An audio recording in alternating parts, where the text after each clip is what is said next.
Радвам се, че пак сте с нас. Добре дошли. Днес ще си говорим с Франк Бутонет, който е един от най-добрите и популярни сватбени фотографии в света. Може да задавате въпросите си през цялото време. Ние ще ги преведем и ще му ги зададем. А до няколко дни очаквайте да има и субтитри към разговора днес. Okay, so we start. This is Frank Okay. Boutonnet, and hello and welcome with us. You Hello, have the world. our... Hello, confinement land.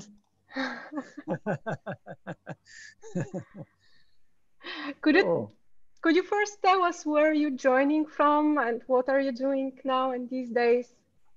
Okay, sure. So everybody, hello. My name is Franck Boutonnet. I'm a French photographer. And right now I'm calling from my apartment in Lyon. So I live in France, kind of southeast of France, in a city that's called Lyon.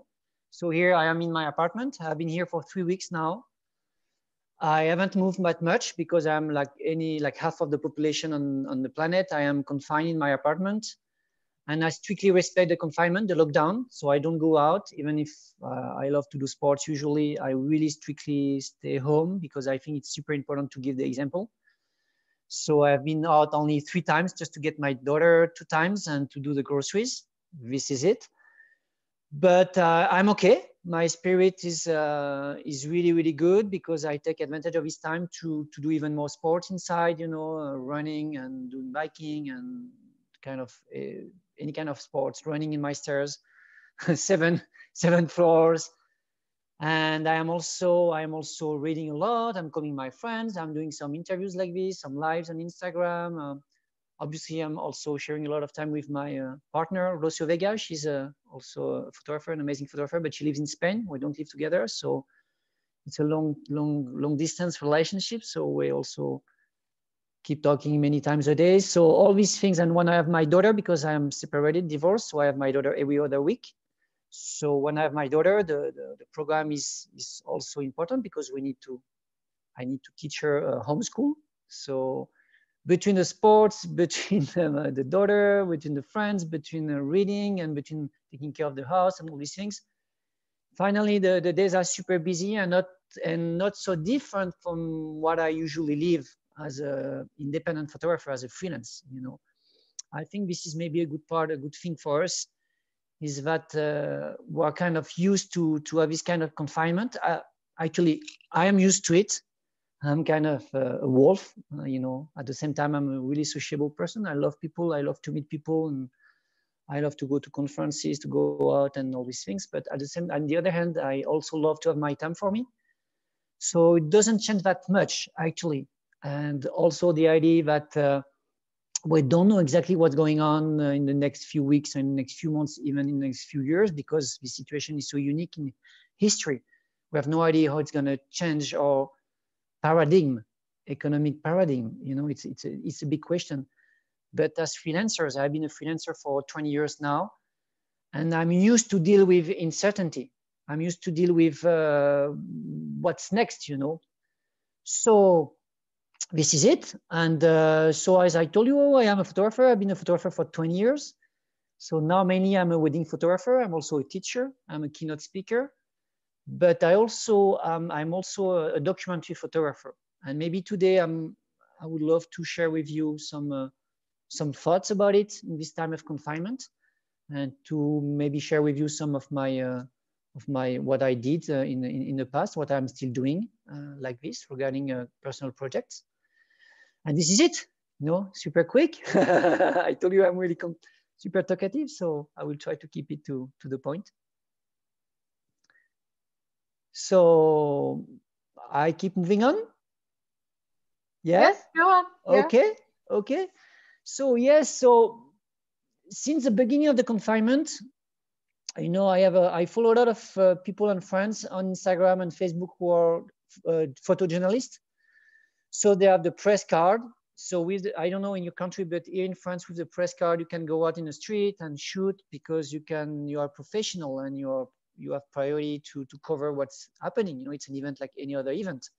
So I have seen a lot of coverage, really, really nice one about what's happening in the street, what's happening in the hospitals and all these things. And since the beginning, I was like wondering if I should do something or how to try to start documenting something. But since this is not really my daily job, I prefer to stay home and to try to find another angle just to give this more personal coverage, because I think it's important for us to document these times being and what we're experiencing, both on a personal point of view and on a, I would say more on a professional point of view. Professional, my point here, when I say professional, is from a photographer's point of view. So from the very beginning, I forced myself to shoot every single day, my confinement, and I started to shoot 3 series. And the whole idea with the series is not to have something extravagant, to have something super visually impressive. I've seen a lot of super mega creative things. Like I could share some links with you. There's a French photographer who is shooting, like doing self-portrait, but in a really funny situation, like as an illustration of the confinement, with really situation where, you know, he's fighting with toilet paper, he's fighting with cleaning things, but it's self-portrait with wide angle and with flash, and the series, it's a lot of humor. It's really well done. It's incredible. But I was not into this mood. I was much more into a mood of introspection and in the mood of series, because from the beginning, I knew that this confinement will be really long, longer than a lot of people thought at the beginning. I'm still thinking that it's going to be longer than a lot of people think. In my opinion, at least it's going to go until mid-May, even at the end of May, and little by little, we are going to go out of this, but step by step. And so from the very beginning, I was like prepared to shoot from my home for at least 10 weeks. So the whole idea of this series is to take systematically kind of the same pictures day after day, situation after situation, to document the boring daily life of the lockdown. You know, at first, a lot of people, and me included, we wanted to take advantage of this time to do so many things. You know, wow, my God, let's try to see the positive aspect of the confinement. We can do cooking, we can do sports, we can read books. But at the end, right now, I don't know in your country, but right now in France, we start to realize that finally, this is not that easy to find the time and to have the free mind to start new things, to get occupied. It's not that easy. And this morning I was listening to a radio talk show about, it was a philosopher talking about Hannah Arendt, who wrote about this, the notion of free time. And you have many different kinds of free time, actually. And when this is not chosen, this is not really what we can call free time, because it's imposed. And it doesn't free your mind as if you had free time on your own choice, okay? But so, what I want to say here is, like, I wanted to get the advantage of this confinement to do this series that will show little by little, day after day, at the same time, the ordinary in the extraordinary, because we're living an extraordinary time in human history. It has never been done before. Even during World War II, you had millions of people killed, but you have most of the population going to their daily life, even in France, you know, in the US, South America, even with war going on. And this is the first time in history that half of the population stay home. So this is we're asking to live our ordinary life, but in an extraordinary time. So through my series, I'm gonna try, but my humble try and my humble point of view, to show the ordinary in this extraordinary time. And also maybe to show finally that what we live, what we take for granted on everyday's life, finally the ordinary might be also really extraordinary. So I want to show the extraordinary chance some of us have in the ordinary life, just to have a home, to be able to still to take a shower, to have drinking water, just to have food on the table, to have time with the kids, to be able to communicate with modern technology. So all these things we take for granted. Finally, this is extraordinary. So the goal of my series, again, is try to propose visually a diary that will somehow reflect on these things. So I'm also writing. I started like just a couple of days ago to write on some diary, like a lot of people do. Again, I'm not really good at writing. The idea is not to be literary, to write literature. It's a really simple diary. What do I do? Why I do these things? And after this, I would love to record some of my chapters, some of the parts I'm doing now, and to mix all these things with my pictures, my series, some music, just to share how I experienced, sorry, this confinement. I don't know if you have, so this is what I am doing. And so this is also what I encourage you to do, maybe out there, like people listening, because we've been confined, roughly everybody, around 2 or 3 weeks around the planet. I think we might be confined even more weeks. And if you didn't start doing something, it's not too late. And I really encourage you to start documenting your daily life. And even if you think it's simple pictures, these pictures are going to be full of super important for the future, for you and maybe for the photographers after. Because when you are going to share this experience with your kids, with other photographers, maybe through conferences or through social medias, if it's really personal, somehow it's going to echo with everybody else, and it might help some people aftermath. It's going to help some people to overcome some I don't know, some psychological issues, some material issues, because it's going to be hard time after also. And I think when we share these things, it's really helpful for some people. For example, like 2 days ago, I was watching a really nice thing. Again, I can share the link after. I don't know where, but we can see maybe in your group. I will share some links. A really nice video made by Arte. Arte is a TV channel. It's a really nice one. And it's just a composite of visual diaries of photographers between, I think, Germany and France, where they just show some pictures they started to do during the confinement, and they are just talking about what they are doing. And just these little videos, these little, excerpts of photos plus the people talking, just this, it made me feel really good. I was touched deep inside. And I think we shouldn't, us as photographers right now, forget that we're storytellers. Either we're wedding photographers or any kind of photography, we tell stories, we tell visual stories. And these visual stories, even if we don't see it now, these visual stories are going to be super important for a lot of people. So I think, but it's not an obligation, but I think it's nice to take this time to take advantage of it and to start doing something personal about it, And you can take inspiration on Instagram. You have keywords, confinement, photos, or whatever. You tap this and you see what's happening around the world. It can be just super simple. For example, me, I'm explaining. So I didn't explain the 3 series I'm building right now. So the first one, is, we will see, it's nothing revolutionary. It's really simple. But the first one is every morning, I take a picture of my biggest window here with the curtain closed. It's always the same angle, always the same thing, around the same time. And little by little, week after week, I'm gonna start opening the curtain. So the idea, I'm planifying this on 8 weeks, so that at the end, the final picture is gonna be a picture with the window and the curtain wide open. So as most of the time in my work, I have a lot of metaphorical and allegory approach to my work.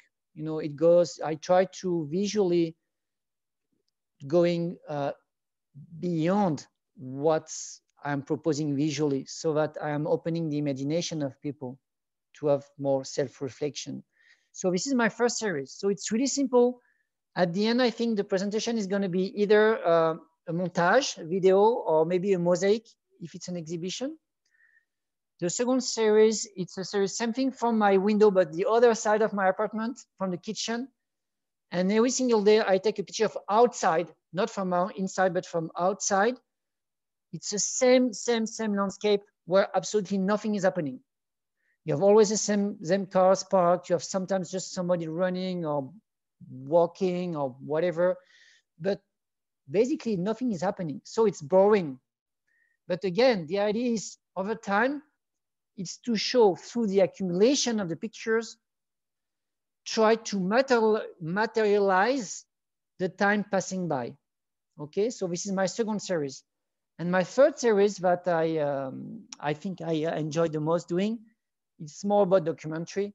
I try to do a lot of auto portraits, and maybe at some point I will stop here to do the picture, by the way. And the idea for me is to just to document on daily basis everything I do in my apartment. So I live in a small apartment. I have just one room, basically. And so I have the table where I eat, I work sometimes. I have the bed where I sleep or I watch series through my phone. I have my balcony, I have my library where in front of which I do my sports, and I have my kitchen. Roughly I have these places, and every single day I do the same thing. It's super pretty boring. But I try to do this auto portraits with a tripod, you know, so always with the same lens, with the same camera. And in a frame, I try to be kind of little far because it's a wide angle I'm using. So also in a distance I am using between the camera and me, it's kind of the social distance we're asking to keep with people outside. So somehow it's in a mise en abîme, as we say in French, I don't know how to say in English, with myself. It's a meta position. It's a meta view of me experiencing this confinement, okay, in this repetition over time. And again, this is the same thing. The idea for me is to show the ordinary in the extraordinary, and at the opposite is like a dialectic, the extraordinary in the ordinary that we take for granted for most of the time. So I don't know, it has already been 10 or 15 minutes. I told you I'm super talkative. You can talk more. It's a pleasure for us to listen to you. So if you want, just go on, and then we'll start with the questions. So maybe, yes, what I want to say also, so I've seen a lot, I have been pushing some friends to keep going in their personal series, because I think like anything else, when you start something, it's always easier to start. You're all pumped up, you know, and people are here. And at the beginning, as I said, we had a lot of energy, but now people start to have a low energy because it has been 3 weeks. We're entering the 4th week. So it starts to be tough on a lot of people. And I understand when you have a lot of kids and you work from home, but I think this is a time where now we need to be super, super strong as photographers and to keep doing what we started to do in our personal series. This is now that we're going to make the difference. And if we want to do a parallel maybe between this situation and a normal situation as professional photographers or wedding photographers, this one is at some point, it's hard to be a photographer. It's hard to make a living.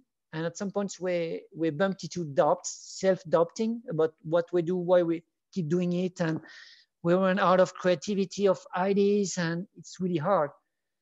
But I strongly believe that to make a difference with other photographers or the competition, even if I don't really like this word, because I don't see other people as competition, but it's like it's a market.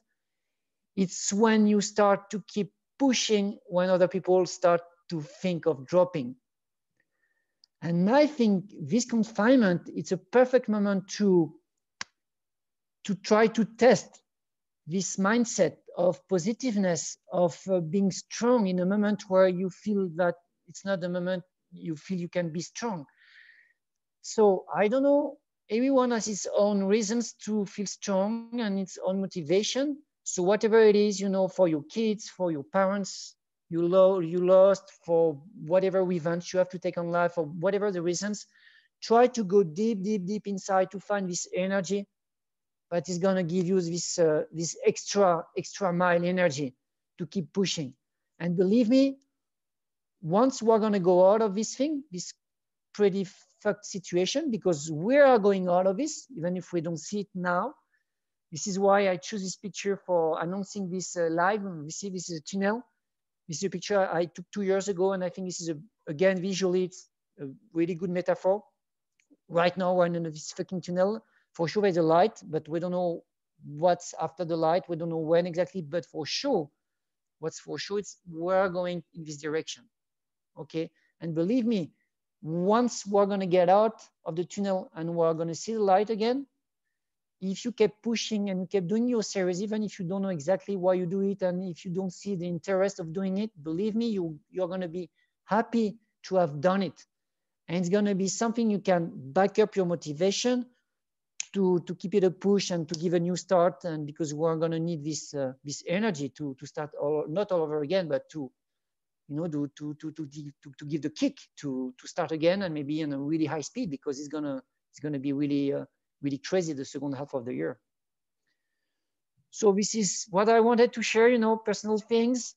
Try to keep motivated, maybe try to find a group, some friends, and keep pushing. If you see somebody's doing something, call him, send a message, I love it, please keep pushing. And if they don't have ideas, just, you don't carry, for example, if you have kids and you have the things that you do all over again, the same pictures, because kind of you don't know what to do, it's not a problem. Keep doing the same pictures over and over again, because these pictures are not going to be exactly the same, because the light is going to slightly be different. Your kids are not going to be dressed the same, your partner, etc., etc. And when you're going to step back in a few weeks or in a few months and look at this, you will see slight differences between all these pictures at the end. And this is where it's going to be interesting. So trust yourself, take out the camera, keep shooting, keep being creative, and believe me, at the end of the tunnel, you will be happy to have done this. It's going to be something you will have done. Thank you, Franck. You're welcome. Can you tell us, where is your photographic heart? Like, where you put your heart in which part of the photography? What is your favorite thing that you shoot, that you photograph? So the question is, what do I love to photograph, or where do I find my motivation? What do you love to photograph? Like, where is your photographic heart? It might be part of the wedding, it might be something personal, it might be something different. Yeah. So I think more and more what I love to do, it's not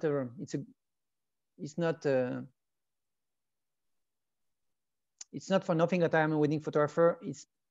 More and more I love to photograph people's memory. Really, because it makes sense to me. You know, for example, like I think 10 days ago, a couple of weeks ago, I saw a post on Facebook. It's the classic thing, you know, like you have a friend or old clients posting a picture of the dad or the uncle who just died, and just publishing one of your pictures and saying good things about this person, and telling that this picture reminds you of the good memories of these people. And when I see this, honestly, it reminds me why I'm doing this thing. So my heart in photography is really in documenting people's memory and the relationship, because I know it's so important. And this is where it takes all sense for me now. And so this is also why I think I'm gonna try to evolve as a photographer, and to propose more services for funerals also. I don't know if you know it, but I've been also doing a long-term project about funerals, for 15 years now. I've been photographing the funerals of the last major figures of the 20th century. So I shot the funerals of Nelson Mandela, Fidel Castro, John Paul II. I have a couple of more people on my list. And I think I've always been driven by both aspects of life, you know, the life and death. And all my work there's a tension in my work between these two opposite things, life and death. And I love to photograph life in its full potential, relationship, for memories. And at the same time, I also love to photograph memories of the last moment of life, that is death, because also these moments are so important for families. And when I shoot these things, I feel comfortable shooting this. I have no problem dealing with death. And when I deliver these pictures to some, most of the time it was friends so far. And I wouldn't say I was feeling good, I was sad, but I was feeling that my work was useful. And I think, you know, I'm 47 years old now, and I really want to feel that my work is useful for something. As a photojournalist, I've never felt that my work was useful enough. So this is why finally I didn't really have a big career in this field, because I was always wondering, but do I really contribute positively to something, to change the world? And the distance between what I was doing concretely and the first effects of my work was never clear enough for me to give me the motivation to keep pushing. This is why I'm doing more personal projects, but not with the press or not journalistically oriented. This is why, so my heart is more into weddings and maybe funerals for the future and all the family gathering with old people. I love to photograph old people. I always loved it because I know this is what fits me and what makes me happy as a photographer. I don't know if it answers your question. Yeah, it does, pretty much. Thank you. We have another question. How long do you think you can be a wedding photographer? Does age matter? Your photography is pretty versatile, but what do you think about the moment when there are 30 or 40 years between the couple's generation and the photographers? Different style, fashion, understanding of life. Does the difference in generations matter? Or human things are the topic that lead you as a photographer? No, it's a really good question. And, you know, just to say a little bit a joke, I don't know in Bulgaria, but in France, we have what we call the Fool's Day, the 1st of April. It's a day where everybody is allowed to say crazy things and to lie, okay. So in the morning, so I'm sure that Rocio Vega, my partner, I guess she's listening. So she lives in Spain. She's an amazing photographer. I invite you to check her work. Also, Momenticos by Rocio Vega. She's an amazing wedding photographer. And so she lives in Spain. I live in France. We communicate every day. And on the morning, last Wednesday was a Fool's Day in France. And I was not specially considering making a joke or something. But when I woke up, I was checking like anybody, social media, Instagram, blah, blah, but quick.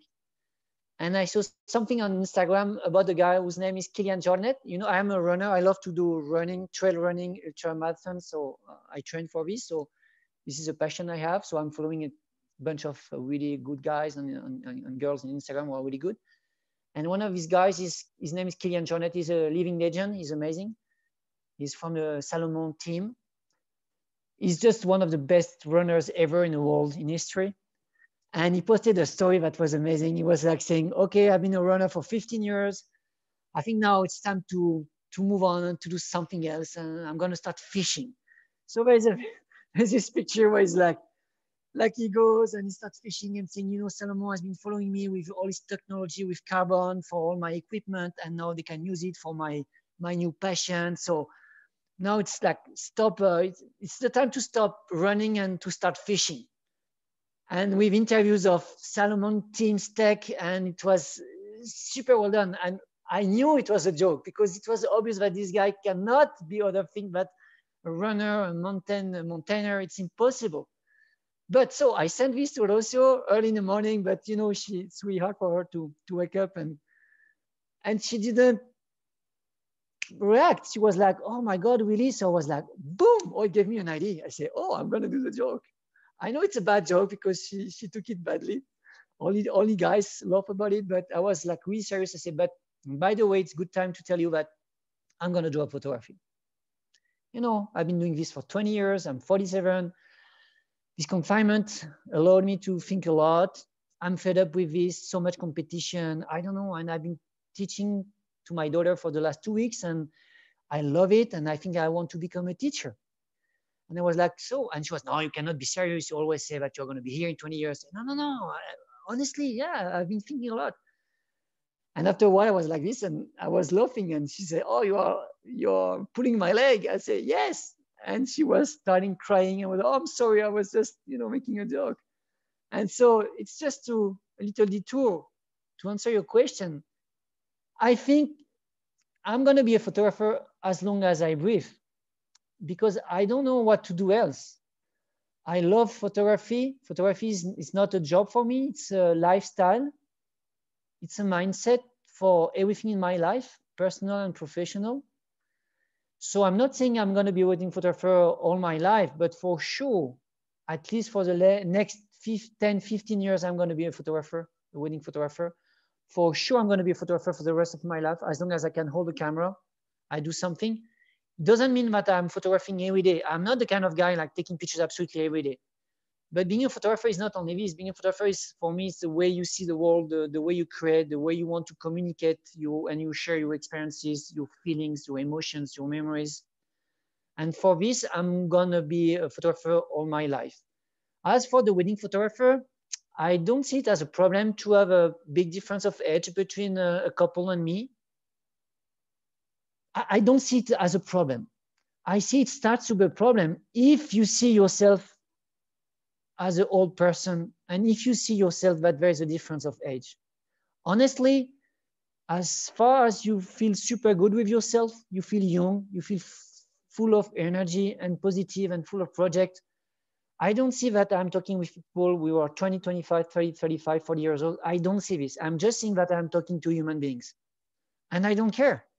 You know, for example, lately I've been watching a lot of videos, and one was amazing. I advise you to watch it. Is about this famous explorer. His name is Mike Horn. I don't know if you know him. He's amazing. This guy is a beast. He's 53 years old. For 3 months, he was walking on the North Pole. He almost died. And in his life, he did amazing, amazing adventures. Like, for example, following the equator for 2.5 years, walking and sailing and swimming 40,000 kilometers. And this guy is strong. And when you listen to him, you don't care about his age. You just care about his energy. And energy doesn't have an age. Positiveness doesn't have an age. It's just a mindset. So I don't care. I don't give a shit if I have a lot of difference with my couple, as far as I feel good and I feel I can do the job. Do we ask like a musician? Do we ask a writer if his book can be written by people who are young? We don't care. We're still listening to Mozart or Beethoven. They are 250 years old, but still we're listening to their music.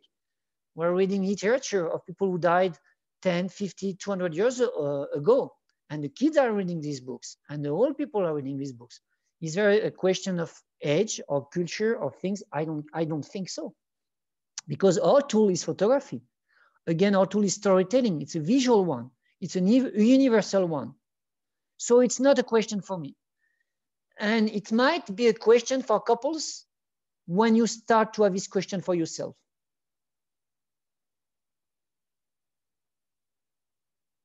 Does it answer your question? Yeah, I totally agree. I love your answer. Thank you. And since you mentioned Rocio, we follow her. We're huge fans.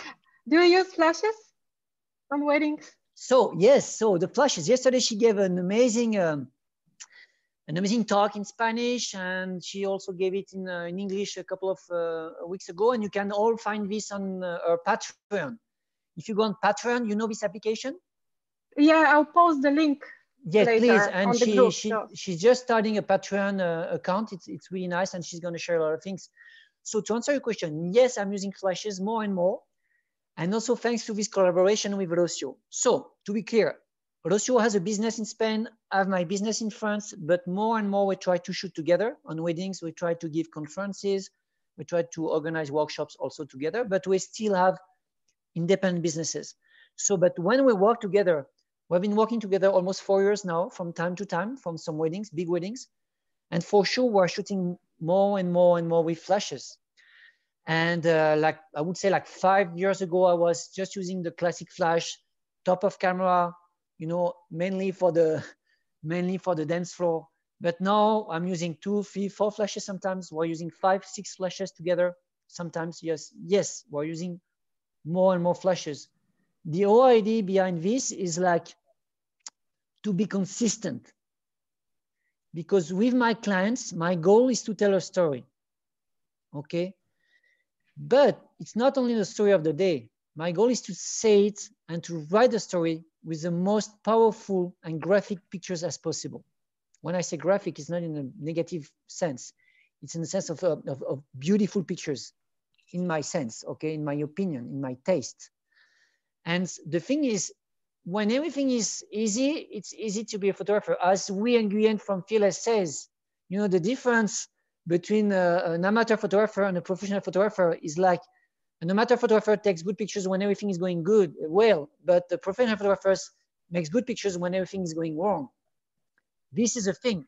And when we deliver pictures, I need to be consistent from the first minute of the wedding, in the getting ready, until the last minute of the dance floor, whatever the conditions of lighting.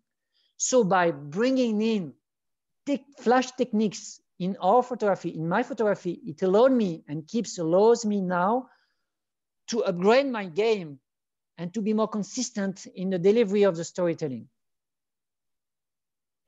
Thank you.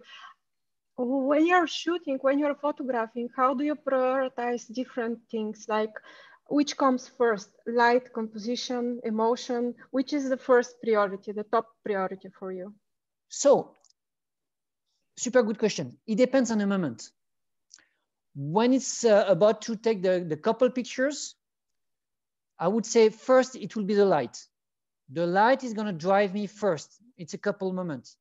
The light, the composition, and once I frame all these elements together, I put all these elements together, like in a recipe, I introduce my couple. And in this prepared frame, I ask my couple to be who they are, okay, to photograph a moment between each other. But in this case, this is light and composition. For other parts of the day now, more than before, and thanks to Rocio, I'm focusing more on moments because I know that at the end, this is what matters the most, even simple pictures. I think we all heard all these stories about, you know, you deliver a wedding and after a couple days, weeks, months, or even years after, the couple comes back to you asking you, do you have pictures of this person in particular? You say, oh, yes, why? Oh, they just passed away and we would love to have more pictures. And you send like tons of pictures, like super bad pictures, not focused. We don't give a shit about things. But what matters the most is that on these pictures, these people is here on the picture. So I realized this more and more over the past years, because maybe thanks to Rocio first, also because I'm getting older and I realize more and more the importance of these memories again. So during the day, I'm focusing on the moments first. But my level of expectation with myself is really, really high. So once I find a moment, I try to upgrade my game and to have the best shot as possible. So this is where just after this, I thought about the composition and the light. Always, because the composition, the light, and the techniques are going to be here to support the moments, okay, to enhance it, to make it even more stronger, okay? My idea is not to be faithful to what's happening. My idea is to push it to the limit so that I'm going to make people feel what I feel to the extreme, even if it's not how people picture it on the moment. I'm paid to create visual memories, but I'm paid to make visually things look amazing. This is how I envision wedding photography.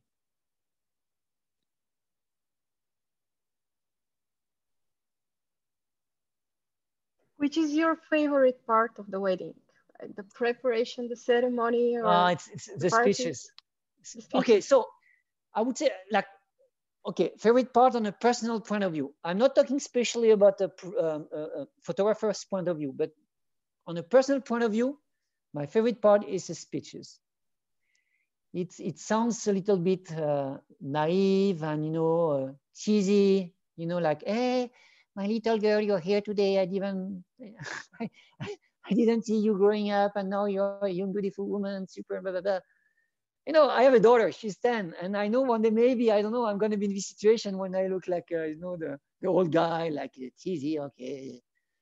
But I don't know, it touches me so much, you know, this super rare moment, unique moment in your life where your close ones, your friends, your family, take the opportunity to share with you their true feelings about you that they have never done maybe before, at least in this way. And it echoes a lot with me, and I often cries, and I'm really, really touched by these moments. I love it.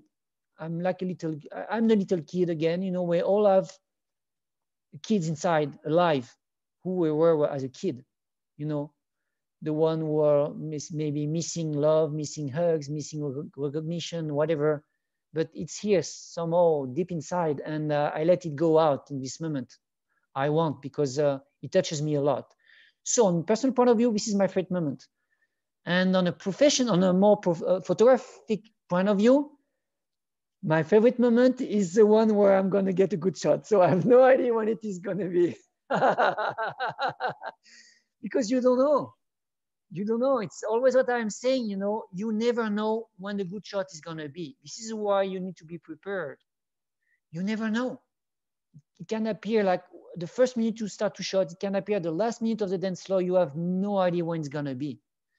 So since I love to create, I love beautiful pictures. I love drama in my pictures. I love lyrical pictures, you know.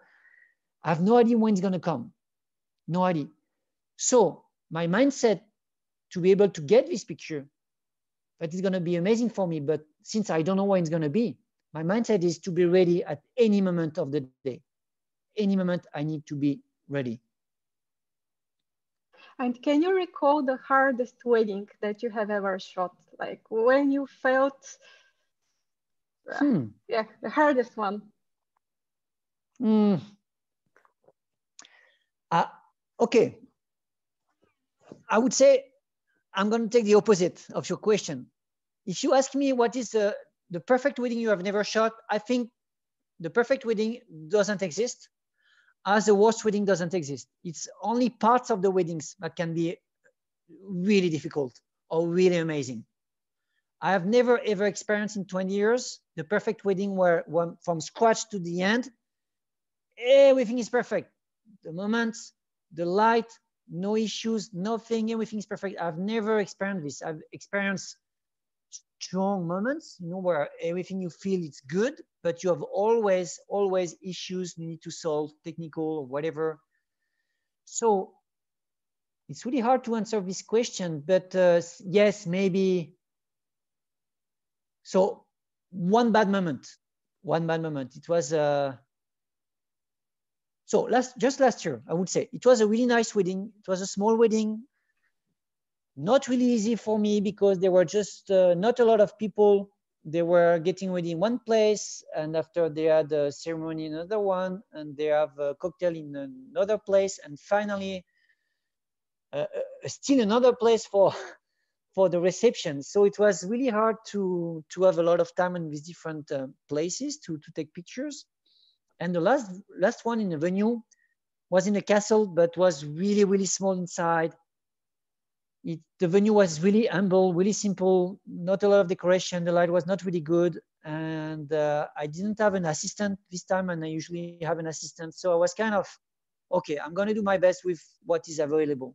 And it was a big mistake for my part because I was not ready. And I was really mad with myself not to be ready.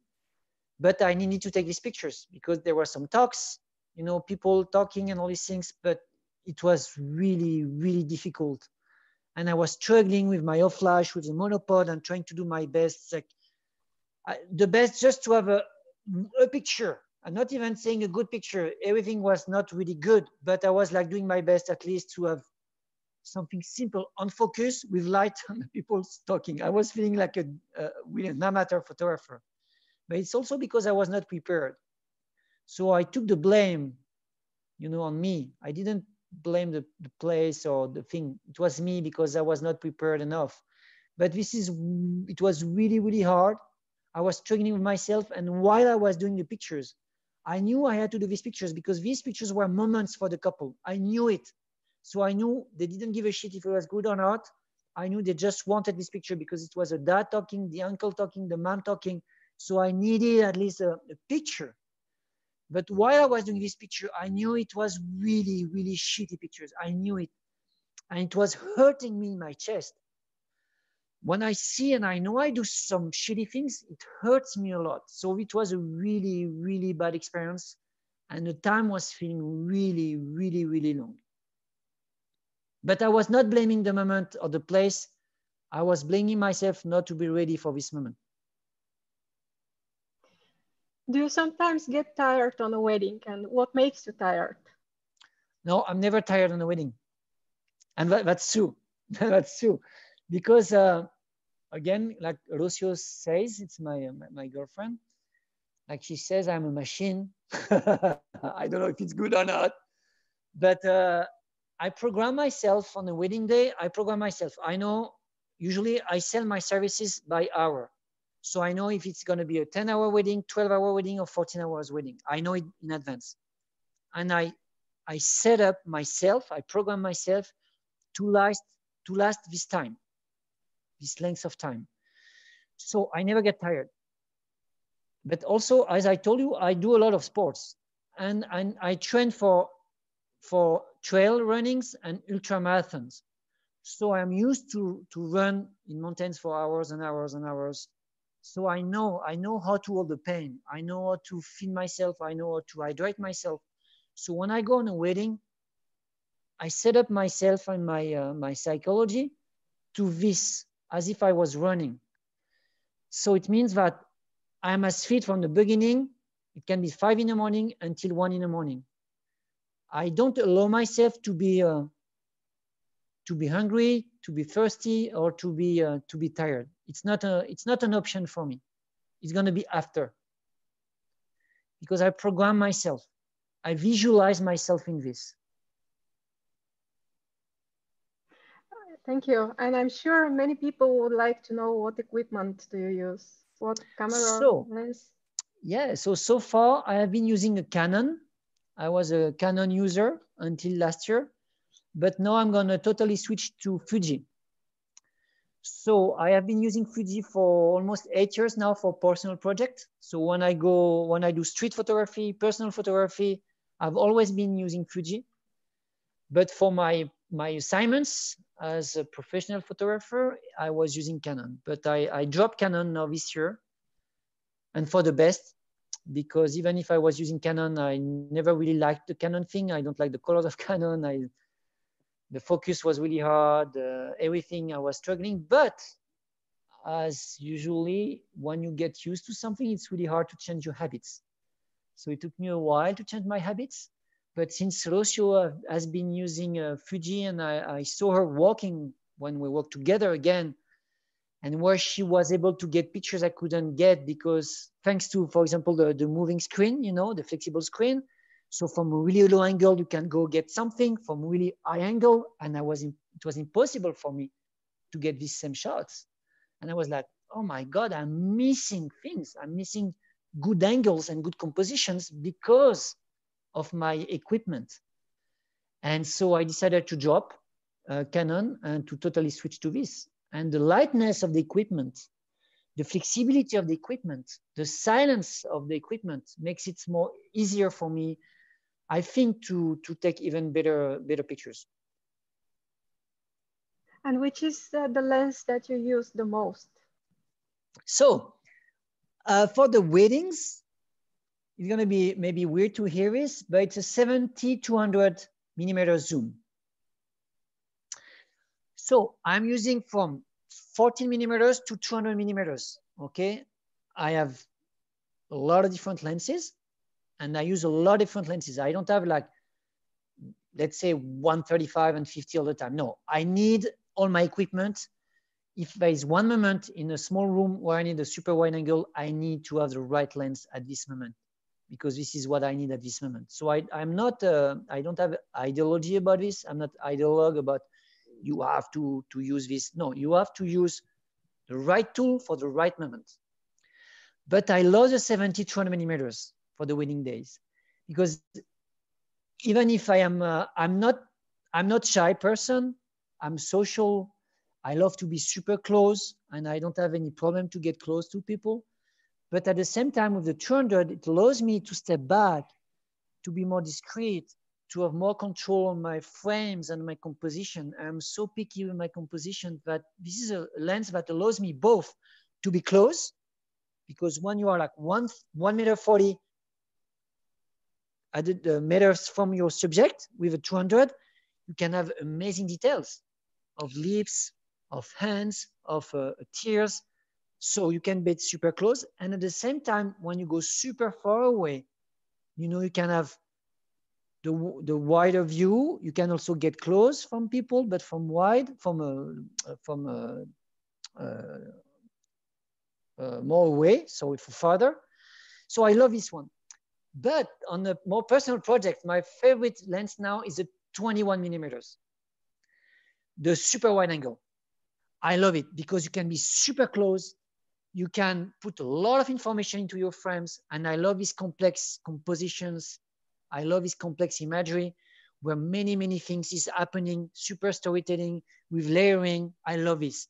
And the 21 for me allows me to grab as many information as possible in my compositions. And I love it. So you see, it's really weird because it's almost two extremes. But, and for my personal life, I almost never use a 200. I'm much more the 21, but weddings, I love it. So it's really weird. I don't know why, but I love these two lenses. How much do you direct during the wedding? Do you interrupt sometimes? Do you interfere, or you just document what's happening? So, like I would say 99% of the day, I'm documenting the day. In terms of, I don't have control of anything's happening. Where I do take control sometimes, it's not taking control, but obviously it's for the couple pictures. Because the couple pictures, at some point, I need to choose I told you, the light, the place, the things, and try to guide a little bit my couple.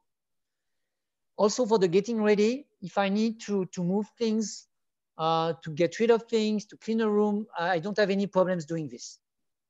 Same thing in the reception. For example, you have a speech. If, for example, just in front of the couple, you have a big bouquet of flowers, you know, just in front of the couple, and from my angle, I don't see anything. I have no problem coming, taking it and bringing it down. Or bottles in front of the couple, and my angle, I just see one bottle in front of the nose or whatever. So I have no problem doing this.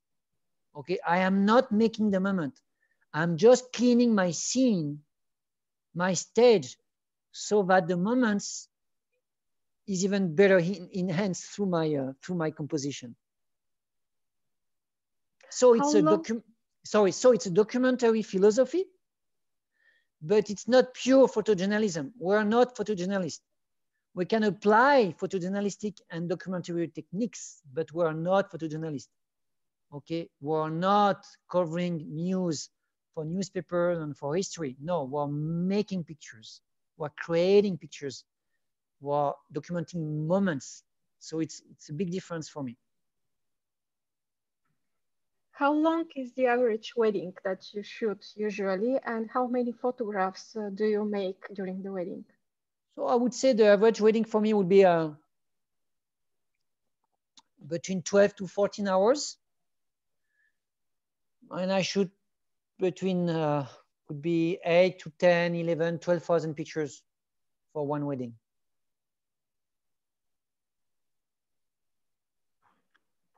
I suppose you're learning every day, but where do you find education for you? Where do you find inspiration and new things that come to your mind? So I love to many sources.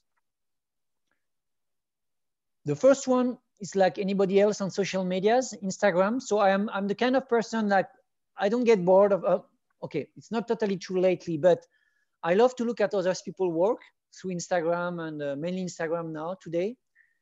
I'm kind of fed up a little bit with wedding photography now, right now, but I know it's just for a while because, you know, I've been in this business for 20 years and looking at pictures every day and being a jury and participating in contests and all these things. So right now it's a time where I don't look at it that much anymore, but still I know it's going to come back. So looking Instagram, a lot of other photographers work for sure. You have a lot of tutorials now, more and more. And you have, for example, this platform that's called Patreon, where you have a lot of amazing photographers having their Patreon, like Rocio Vega, Victor Lax, Damon Pilchman, Ferdi Aristi, and a lot of more people launching their platform where they share their knowledge, their techniques. And this is amazing. Obviously, you have all these conferences.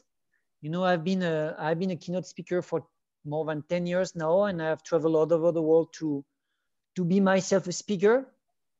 But when I am invited, I'm always listening to every other people's speech. I think I have rarely missed a speech from other people. When I'm invited, first because I think it's polite, and second because I am curious and I want to learn. So through my experience as a keynote speaker, I have attended hundreds of conferences all over the world for the last 10 years.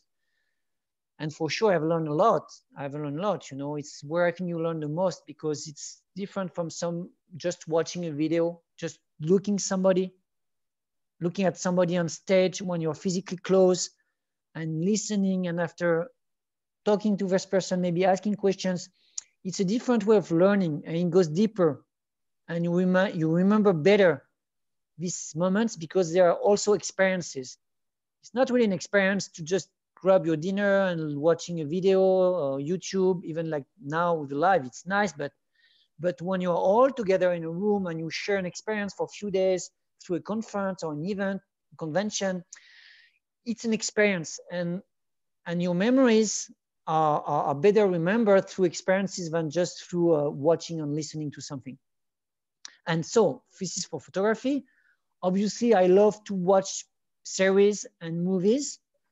And again, I invite you to look if you find it in Patagon with Rocio. She's also sharing this inspiration.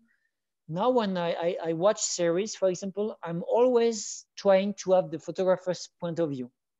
What I mean is, like, it's not its pleasure, but I'm always trying to analyze the light, for example, the composition, the storytelling. Say, oh, I love this light. Why do I love this light? Where it comes from?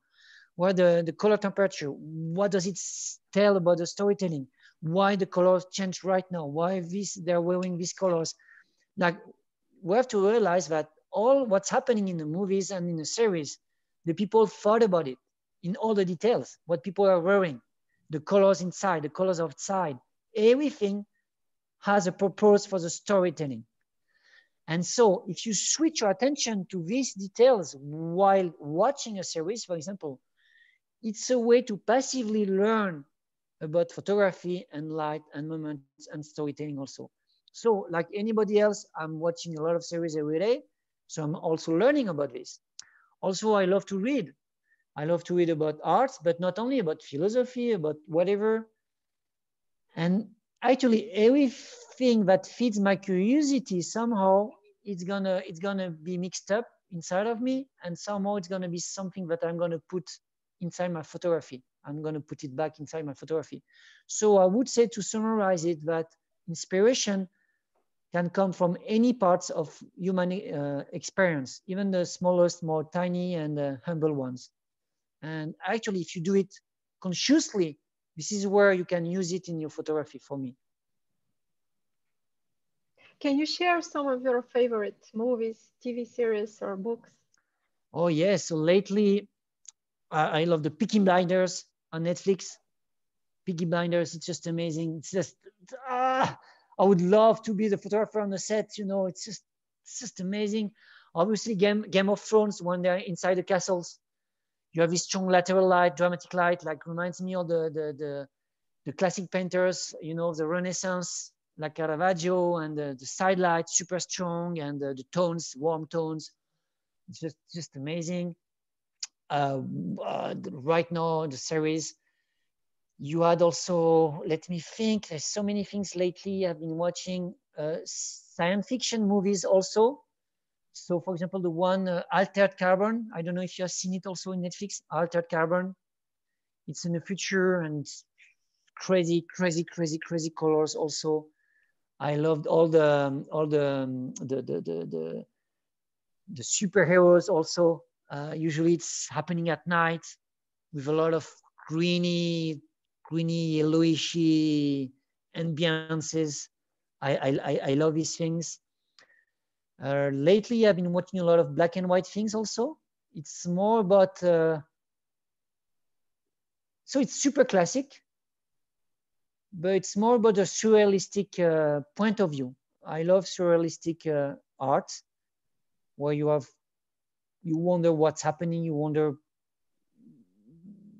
what is it about. For example, yesterday night I was watching a little movie about Luis Buñuel. He's a Spanish director. It was a movie made in 1926 with Salvador Dali.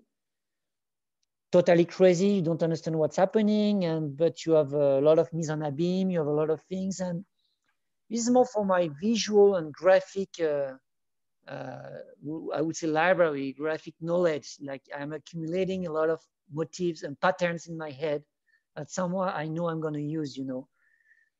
So this is it: movies, series, literature, photography. It's already a lot of things. So there's nothing original in this. Maybe the only thing is that I know for sure by experience that every single thing you experience in your daily life through all these things, if you consciously turn on the attention and the view mode on a photographic aspect, you are going to learn more. It's not a passive way of doing things. It's an active one. And by being active, consciously active, I think this is how you learn to do these things after, and you can apply it to your photography or whatever you do as a creative person. Can you tell us a little bit more about the person behind the camera? Do you have hobbies or some special interests? So yes, so as I told you, for me, photography is a lifestyle. So it's really hard for me to make a difference between the personal Franck and the professional one. It's all my life it's a choice I made like 20 years ago, just to try to make a living out of photography. That is my passion. When I say photography, it doesn't mean again that I'm photographing every day, but photography is a whole for me. Photography is also to teach. Photography is also to the way we experience the world, the way I try to document emotions and moments and to share it through my view. It's also the free time that gives me this profession, this job. I have a lot of free time and I take advantage of it to, as I said previously, to read a lot, to watch movies, and to try to take time to wander also. So I am a king at procrastination. So this lockdown is a perfect time for me to apply all these skills of just postponing everything I have to do. Instagram, SEO, new website, everything, new packages. So it's an amazing time to do it, but I'm not doing it. And I don't care. It's fine for me because I've been like this for 48 years, and finally it works well for me. So I stopped to worry about it. So the person behind this is a lot of free time to read, to feed myself with creativity.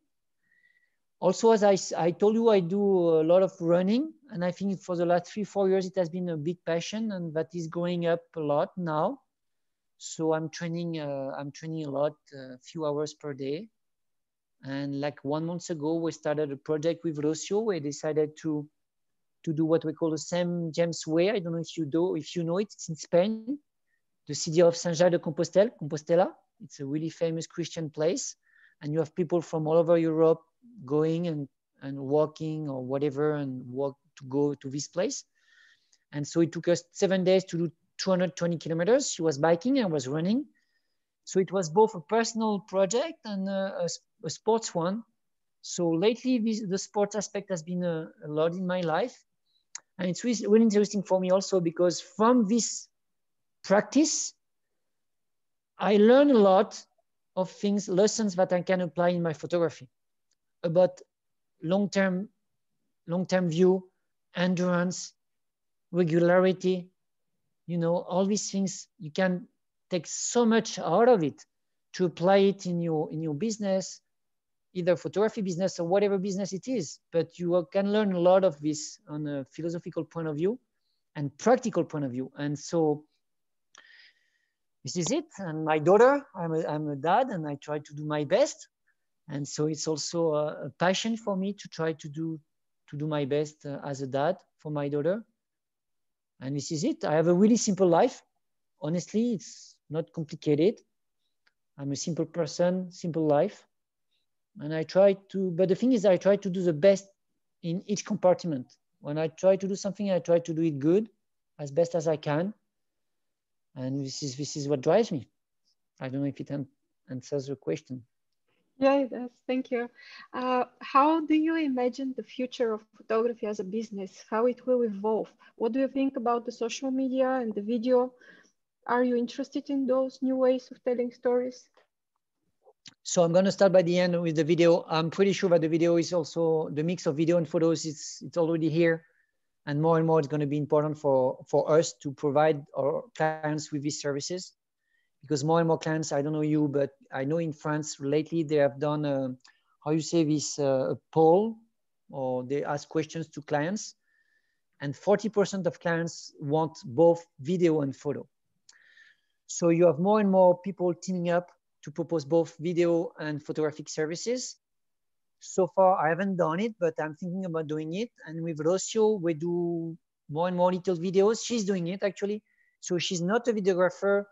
We're not proposing a videography services, but it's with the GoPro and some snapshots, you know, of the day. And at the end, we propose, the slideshow we propose at the end is a mix of a little bit of video and most of it photos, but we start to do it. And for sure, it's going to be the future.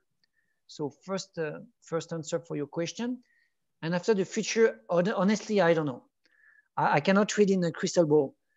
I would love to, but as we see, the market evolves so quickly and everything seems so fragile today. I'm not talking about only the photography business, but any kind of market. We see it with the coronavirus. Our economies are so interdependent. We're so fragile, you know, like when you think about it, a little animal on the market in China 4 months ago just fucked us up, everybody on the planet. Just a little bat, like 4 months ago. And now 4 months after, we're 4 billion people staying home, not knowing what we're going to be doing in a couple of weeks. This is fucking crazy. And I think we should stay really humble in face of this situation.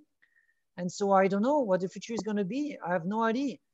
But for sure, to have some answers, some keys to answer this, I think that the people who are going to survive in this field and in other fields are going to be the people with more passion about what they do.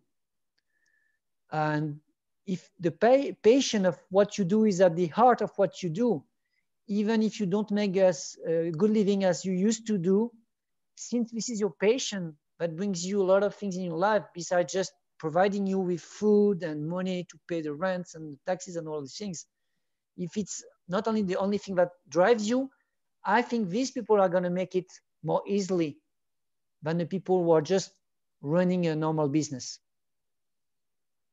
So I think so. And also I think that people who make wise choices in terms of investments, equipment, whatever, and who try to be wise about it, now knowing that at any time it can stop, and putting some money aside to be able to face bad situations like the one we're living right now. I think these people are gonna make it maybe more than other people who are maybe, I don't know how to say it, to name it, but not as business oriented and not as passionate. You need to be passionate to go through a really hard time. Thank you. Does anyone else have questions? I think I finished mine and from YouTube. Polly, yeah, Frank, can you show us some of the photos that you were talking about in the beginning, your personal projects, the photos that you're taking in the last days? What is the question? Sorry, what can we see this? This is it? And now, can you show us some of the photos that you were talking about in the very beginning, the photos of everyday life? So in the last week? Yeah. So as I told you, I am the king of procrastination. So the pictures are in the camera on the they're in the camera. You know, I shoot in JPEG, so I can shoot thousands of pictures. This is on a card, and I haven't taken the time to download anything. So I will wait until the next confinement. Okay. To download the pictures. No, I'm kidding. I'm gonna work on it for sure. But to be honest, so far I'm just accumulating the pictures. I'm not working on daily basis. I want to keep it fresh. I just want to keep shooting. I don't want to start maybe to work on it right now, because first, I don't have the time right now to do it. I want to keep it fresh. And also I want to have maybe at the end of the confinement, I want to leave it a little bit, you know, and just to look at it once, few weeks or few months after, because I'm sure that I'm going to look at it differently. So from now, I'm just leaving it in the camera, I do my things. And also it's a way for me to be surprised with my pictures.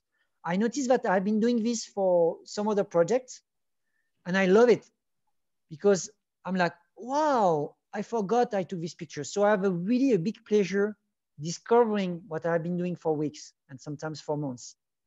So well, sorry, I cannot share these things now with you. Well, but, we look forward to seeing them then when you are ready to show them.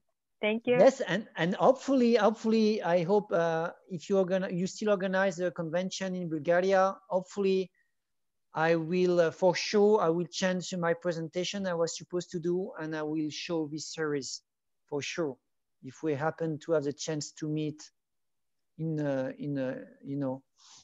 person all together for the conference, and for sure it would be the perfect time to share with all of you.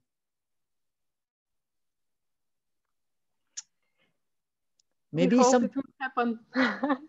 I don't know if people have questions, like they put comments, so it's not possible for people to put comments. Yeah, they did, but we already answered them. Super. So if any one of us has some questions, I think we're good. More than 1 hour. Cool. Yeah, we're good. Thank you so much for being with us. You're welcome. It was a very pleasure. Interesting. Yeah, it was a pleasure, and I wish you to have a good confinement. To keep being positive, okay, guys, and optimistic. It's the only way we're going to go out of this anyway, because we are going to go out. So we better be in good shape. Okay. Thank you, Frank. Thank you. Frank. Thank you. Okay, guys. Love you. Take care. Take care. And hopefully we see in flesh in a couple of few months ahead. Okay. Yeah. I believe we will. Okay, guys. Ciao. Yeah. Ciao. So we're going offline now. Okay.